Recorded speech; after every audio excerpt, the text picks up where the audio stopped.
let's deal with the first word, which is really the third. It's a letter. The third, don't feel I. Let's deal with the I right there, right there.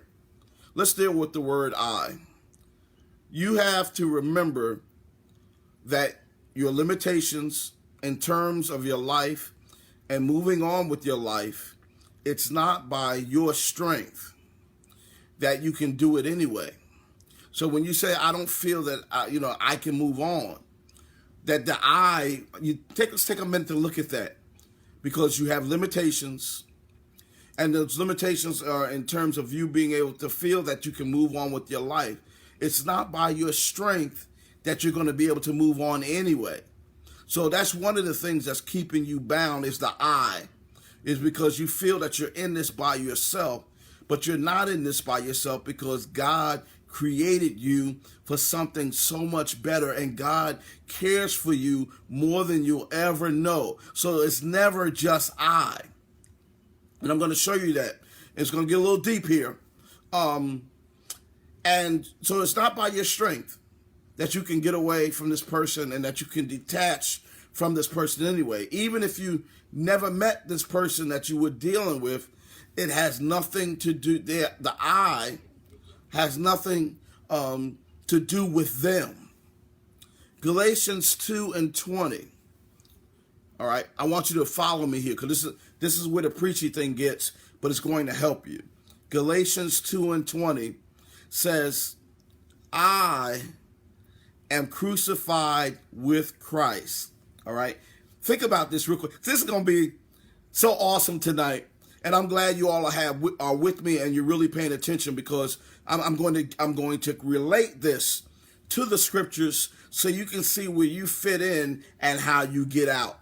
Oh my goodness, I'm gonna have to preach that. Where you get in and where you fit in and how you get out. We're gonna show you where you fit in and how you get out tonight from this bond that you have. So you must realize that the I is not of your strength, and it's not just you. If you are saved and you have a relationship with the Lord, or you're working on your relationship with the Lord, or you're allowing the Lord to work with you, Galatians 2:20 says, it's showing you're not alone. It says, I am crucified with Christ. I need you to remember the I, because it's you. You can't forget about you. But I want you to remember the word crucified, because when the crucifixion part is going to happen, it's going to also kill this connect. God bless you, Lorraine Weaver from Colorado Springs.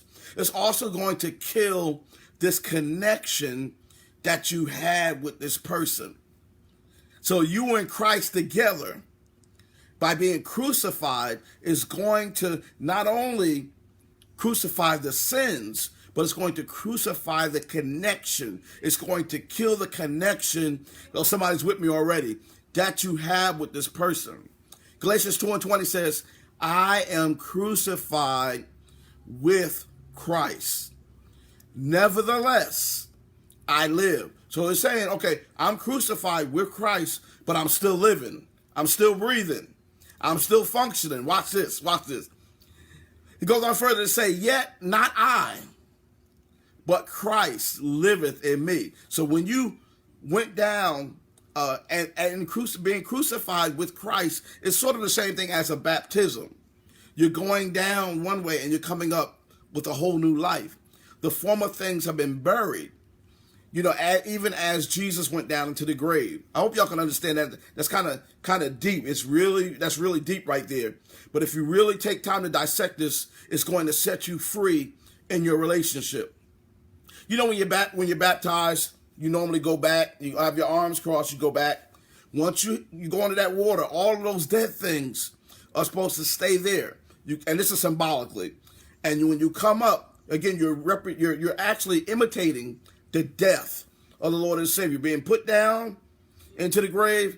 And as he came up, you're going to come up. And when you come up, that other binding spirit is going to die, because Christ is going to take the place of where that other person, all those things that were dead, all those things that you connected through sex, and those things that caused your spirit to be dead, all of those things are going to be buried and you're going to be resurrected. It says Galatians 2:20. I'm going to go to some analogies that you can hopefully more relate to, but I got to give it to you in the word first. Galatians 2:20 says, I'm getting ready to set you free here with the word. I can't set you free, but God can set you free through the word, through me. Galatians 2:20 says, I am crucified with Christ, nevertheless I live. I'm still living, y'all. I'm living, but yet not I, but Christ that liveth in me. Let's go further. And the life which I now live in the flesh, I live by faith of the Son of God who loved me and gave himself for me. You've got to understand that let's try to separate the connection that you have with your former lover. This is outside of that. You have a relationship with God. He loves you. He gave himself for you. He gave himself for you, and God bless you, Robert Pierce, in such a way that that other spirit, once you give yourself totally over to the Lord, that other spirit, there's not going to be any room for that person. And God is going to help you to separate yourself from that person. Let me give it to you in the NIV, and then I'll go somewhere else with it. Galatians 2:20 and 21, the NIV says, I have been crucified with Christ, and I no longer live. Once you no longer live, anything that your body has been hosting, that dies as well. Oh, you missed it. You missed it. If you want to be separated from this person who's had such a hold on you, that the reason why, remember, let me give you another example. You remember when Jesus was going to cast the devils out of this man, and those devils were like, okay, first of all, they knew immediately when Jesus came, and he said, they were like, oh Lord, what are you bothering us for today? What did we have to do with thee? Can you, all right, well, cast us out into the swine, because they needed to go into another living host, because once the casting has been done, once you're dead, there's nothing else to feed that host. So they're looking for another lively body, somebody else to take over. Oh, I hope that's not too deep for you. So I have been crucified with Christ, and I no longer live. Once you die, once you go into crucified with Christ, that person, that spirit that other person has connected you with, it's got to go. It's got to go, because you're now dead. Oh my goodness, that is so deep. Oh Lord, I hope I have some Bible scholars that can really pick that out tonight. I hope I have some people that really understand the Word of God, so you'll understand that I haven't lost my rocker. I hope you understand just how that whole thing works. Galatians 2:20 and 21, NIV version says, I have been crucified with Christ, and I no longer live. That means that rascal you were with, that spirit can no longer live in you. It can't. I see y'all, some of y'all got it. Rochelle, I see you, yeah, I see some of y'all got it. Okay. Ramisha Stevens, yeah, I see y'all got it. Okay. That means that spirit can no longer live. And then it says, but Christ lives in me. It's a partnership. Okay. Somebody said, I'm free from him. Amen. Ms. Quarries. The life I live in the body, I live by faith in the Son of God, which means now faith is going to have to come into play in order for you to be free. Faith enough to know that when you go down, when you crucify this flesh, you've got to believe that one, that old spirit is gone, is dead. You've now linked up to Christ, and now it says, this is how you're going to make it. This is how you're going to continue. I've tried to break up with people in the past, and I didn't know how to do it spiritually, because I connected to them spiritually when I slept with them. Okay? But it's going to be now faith that's going to help you through the healing process. Please understand that nothing is instant, and the pain you're going to feel is pain. Listen to me. And I'm not trying to be facetious, and I'm not trying to be mean, and I'm not trying to be cruel, and I've had to deal with it as well, okay? Somebody might say, oh, you're married. But there was a time I wasn't married, okay? But the pain you're going to feel is pain we actually deserve, because that's going to be a part of the operation process. When you come out from being operated on and the anesthesia wears off, baby, you're going to hurt. You're going to feel where they opened you up. You're going to feel the incision. You're going to feel this thing. And the reason why you're going to feel this thing is because God wants you to remember the pain, remember the crucifixion, so you don't take it so lightly when you decide to hook up with somebody else for the next time. Okay. Oh, it's going to hurt, and we actually deserve the hurt. Many times when somebody has hurt us, we're looking for God to instantly take it away from us. And if we instantly have it taken away from us, we easily go back. So I live by faith in the Son of God who loved me and gave himself for me. God has given you everything you need, listen to me, through him to live on and to move on. I'm going to say it one more time. I don't care what you're feeling right now, how much it hurts to be away from this person, the connection you're going to miss, and all of that, the rejection. My sister's on. Yael, God bless you. All the things all the hurt. But please know that God created you, and God has given you everything you need right now through him to live on and to move on. Your life and your quality of life is not dependent upon some other person from the past, from the present, from the future. Please know that. You being able to live and your quality of life is not dependent upon that person. You do not, contrary to what the devil is telling you, you do not need this person in order to survive. They weren't with you when you came out of the womb. They weren't a part of you. They weren't part of your respiratory system, which you needed to breathe. God is the air that you breathe. You do not need that person in order for you to function. The devil is a liar, and you tell the devil that you're going to make it after all without that person. That's why a true separation must take place. Sometimes it's like separating Siamese twins. If you never know what I was talking about a Siamese twin, you need to Google it when I'm done from here. Siamese twins are people that are born together and they share organs together. Two people, maybe they're supposed to be twins, and something in the birthing process melded them together where they share bodies. They're two people connected, and some of them share organs. And anybody that you slept with, that you're not married to, even if you're married to them, somebody that you have slept with, you share organs. These are spiritual organs. Remember when Eddie Murphy and Boomerang, y'all know me, that's one of my movies, where he went to Halle Berry after all his fooling around, and he visited her on her job, and he said something very profound. He said, I can't breathe without you. I can't breathe. Remember when he said that? He told Halle Berry, I can't breathe. And she said, you hurt me. He said, I can't breathe. And that's all he kept repeating, that I can't breathe. Miss Tanya Reed, you dear, I'm going right there. That's because of the soul tie.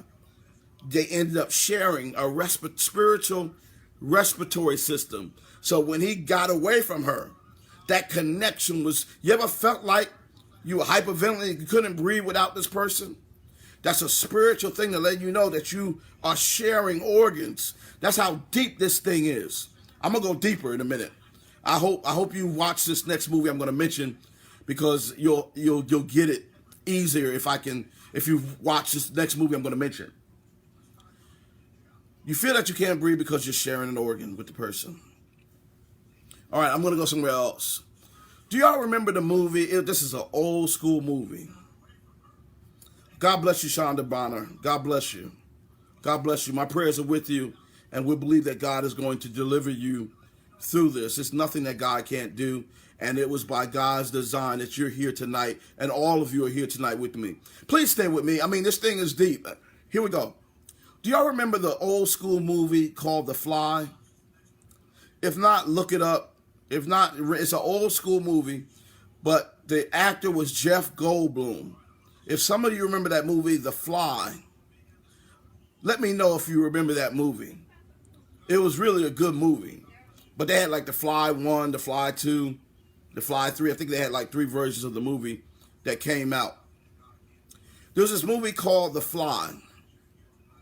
And in this movie, y'all know Jeff Goldblum, the guy. He was in Jurassic Park. He was in a lot of different movies. You can Google him real quick. Cassandra Cheryl. People shall remember. Shonda, we feel your pain. We're going to help you to get there. God is going to do this. But in this movie called The Fly, Jeff Goldblum, I forgot his name in the movie, was an inventor. He was a genius. He was an inventor. And he created this 2-pod system. It was like a telephone booth. Barbara Pierce, remember? It was like a telephone booth. It was like 2 telephone booths hooked up with wires that was ran by a computer. Stay with me. And this 2 telephone booth, 2-pod system was something like a teleportation device.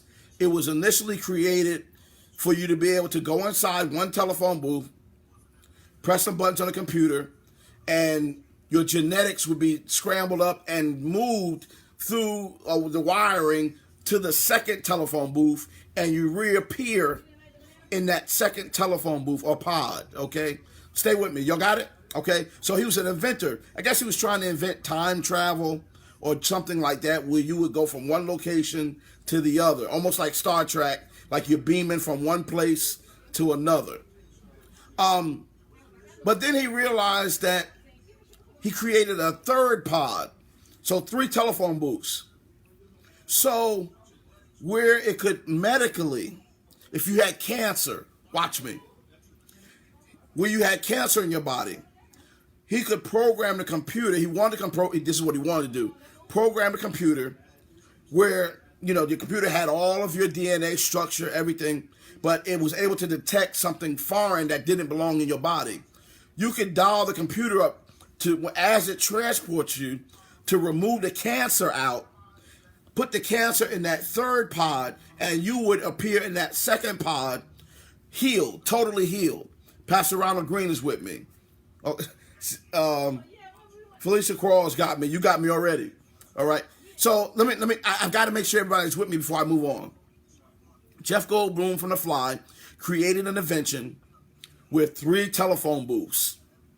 And it was supposed to be where you could actually you can be transported from one pod to the next, one telephone booth to the next. He added a 3rd one. So if there was anything that didn't belong in your body, say it was cancer, say it was whatever it is that can be a disease in your body, whatever it is. Thank you, Renee. It can be removed, and all of that matter can be put in the 3rd pod, and you'll come out healthy in that 2nd pod. So it was a 3-pod system. It was a teleportation system. What am I saying? Watch this. It's time for us to go back into the water again, to be baptized. Watch this. Watch this. Woo. And when you come up again through Jesus Christ, that person that was in your life, that disease that created a soul tie, will be separated from you. Oh, y'all not with me. And you will live again free from this disease through the being risen and transferred to the new pod. It's going, by the blood of Jesus, it's going to remove that disease, that spirit, that soul tie. How is it going to do it?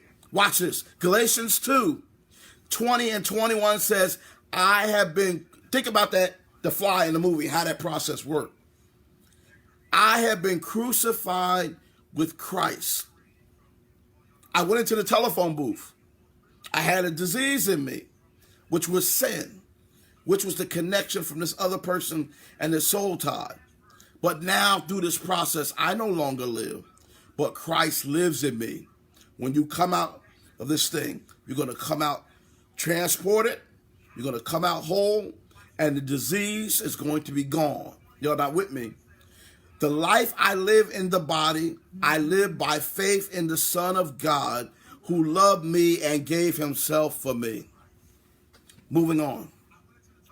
The next word I want you to look at tonight in our title, don't feel I can move on. That's the title tonight. Don't feel I can move on. We've already dealt with the letter I. Let's deal with this next word, feel. You can't always go by how you feel or what you feel. If you let your emotions lead you, you will never be free, because many times how we feel comes from places that are corrupt deep down inside of us. I'm going to say it one more time tonight. Y'all, some of y'all are with me. I can see that y'all are with me tonight.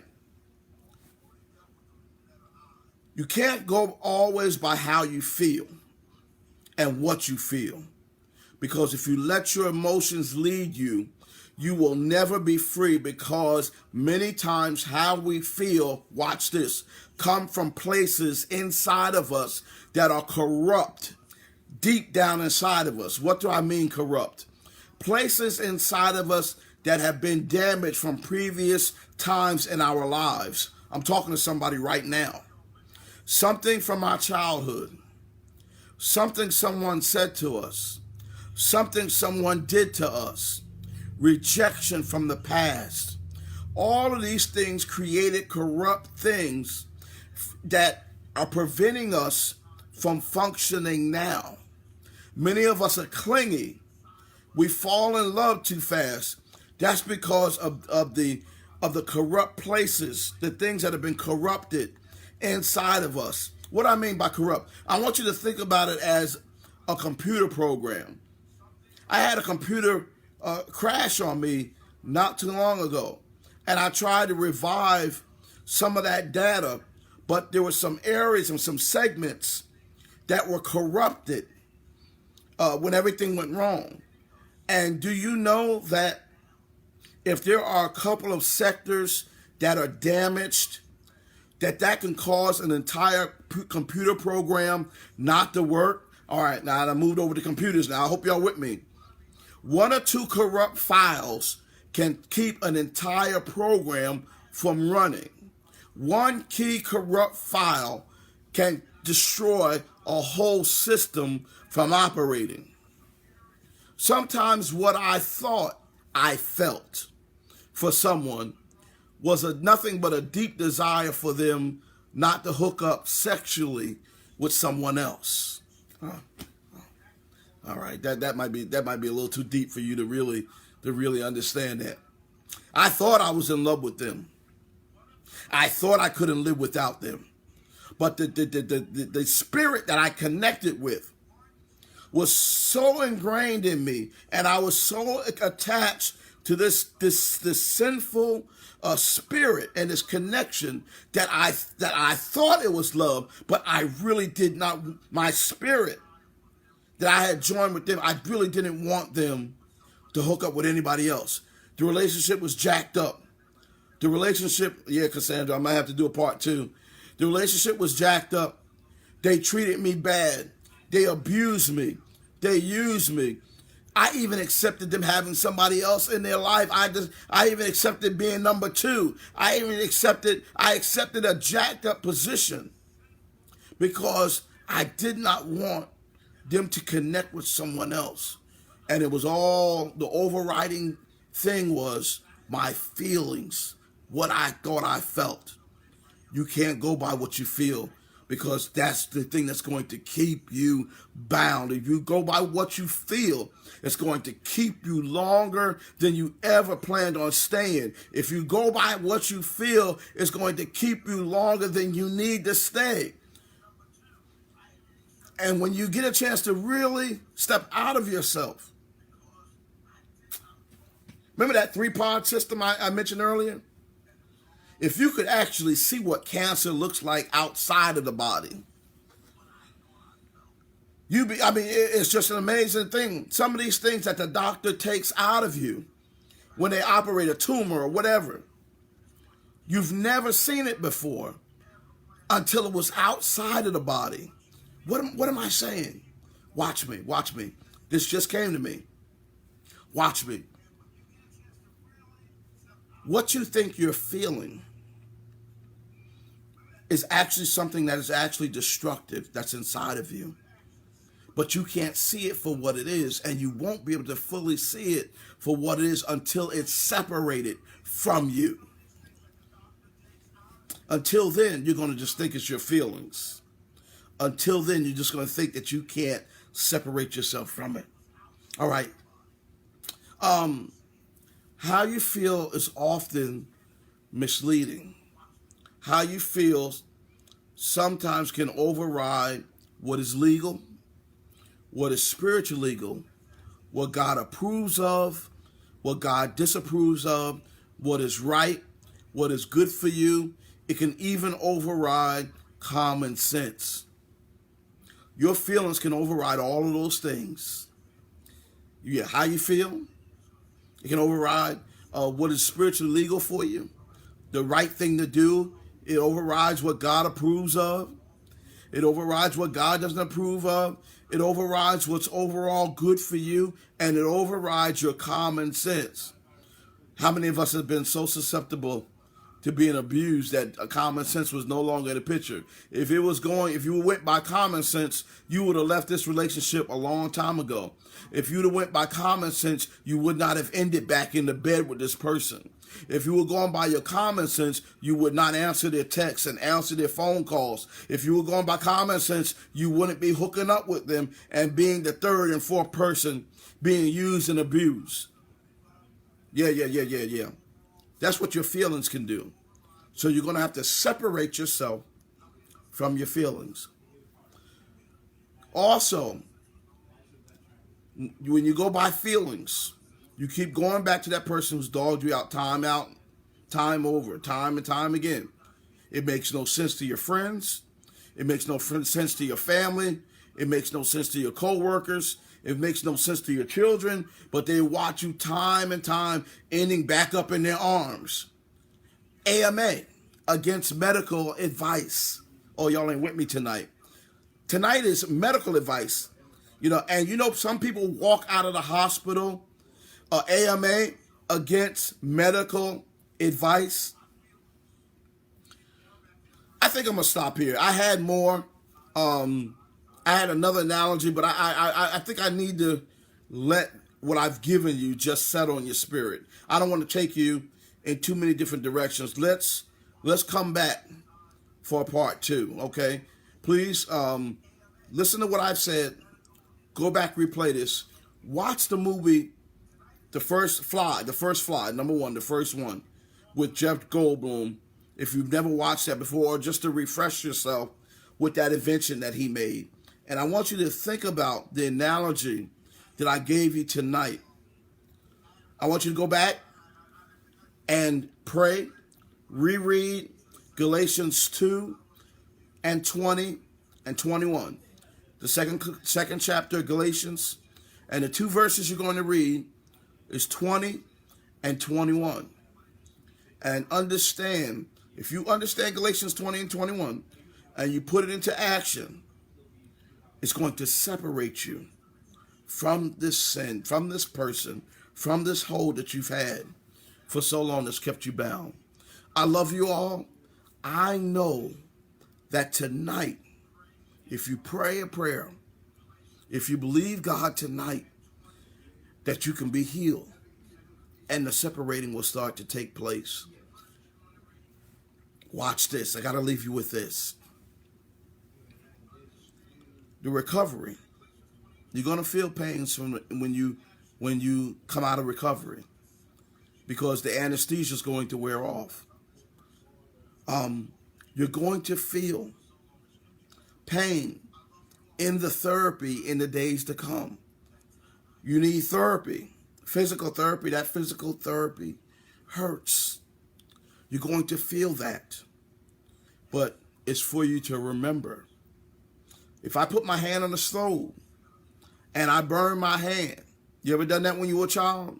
You know better now. That hot plate, when you put your hand on that hot plate and that hot plate is hot, you know that feeling, and that's going to hopefully keep you from putting your hand there next time. It's all a part of God's process, but it's for your protection. I felt that burning sensation when I put my hand on the stove. It was for my protection. God gave us those senses to let us know, wait a minute, I remember what happened the last time I put my hand on that stove. You're going to remember. Because check this out. Even though many of us have been burnt by the hot plate, some of us go back and touch it again. We go right back. So, but God wants us to learn from our lessons. And this is your chance tonight. Go back and play this. I've said there's enough here already that I've said tonight that'll free you from this thing. God bless you all. Good night.